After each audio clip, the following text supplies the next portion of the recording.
Well, the risk of becoming boring. I've now got another rotating mass, which is a sheet of hardboard. You can actually calculate the revolutions. Let's say it was going at 100 RPM, and with a uniform deceleration, it goes from 100 RPM down to 0 RPM. So you could then say, well, the average is 50 RPM. And then if you multiply that by the time, and if it say it took 10 seconds to go from 100 down to 0, that would be 50 times 10, or 500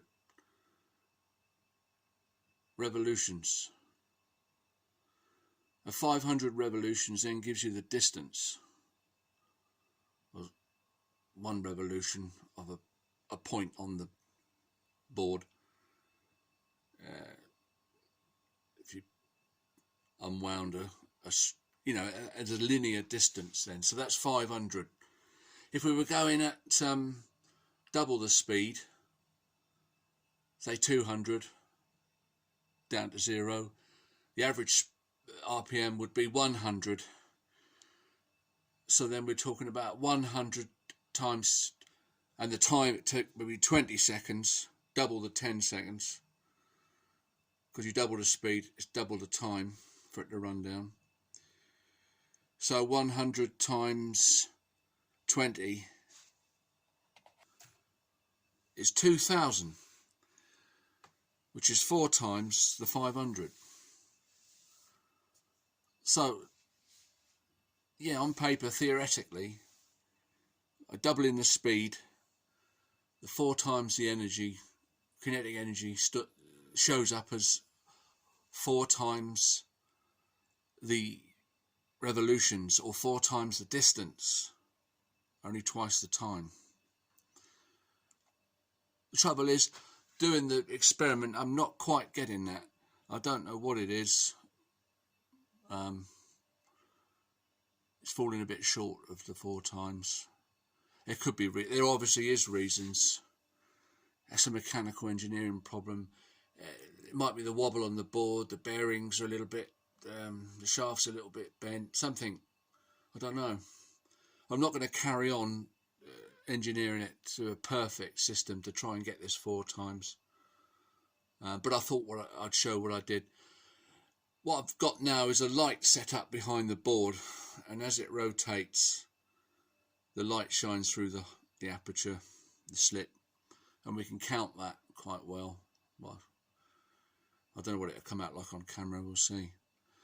But it gets over the problem of the clicking might have been, I don't think it did actually, because I'm getting the same sort of results, but it's another way of measuring the rotation speed, if you can count it, without any friction added by having to make a sound.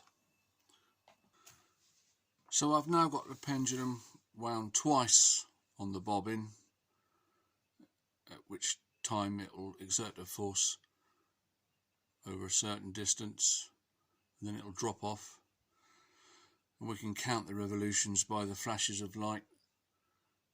And then on the second run we'll wind it 8 times, which should give us twice the velocity, and compare the two.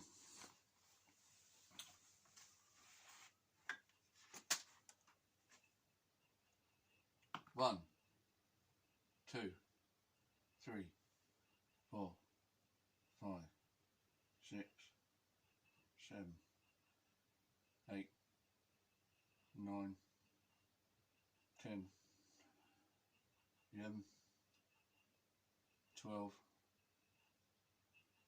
13, 14, 15.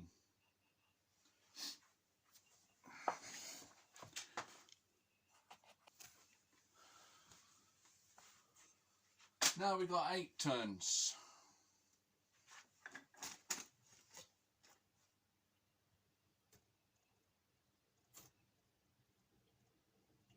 One, 2, 3, 4, 5, 6, 7, 8, 9, 10, 11, 12, 13, 14, 15, 16, 17, 18, 19, 20, 21, 22, 23, 24, 25, 26, 27, 28, 29, 30, 31, 32, 33, 34, 35, 36,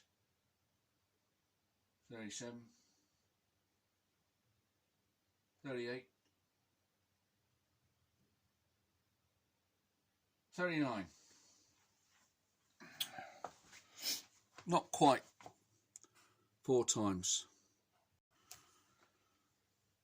Turning it by hand with the tachometer at 50 RPM, I then counted 14 revolutions until it stopped. At 100 RPM, I counted 38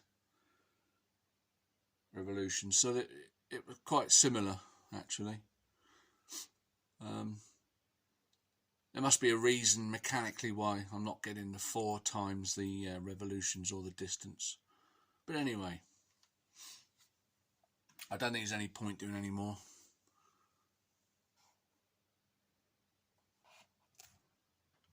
Good day to you all.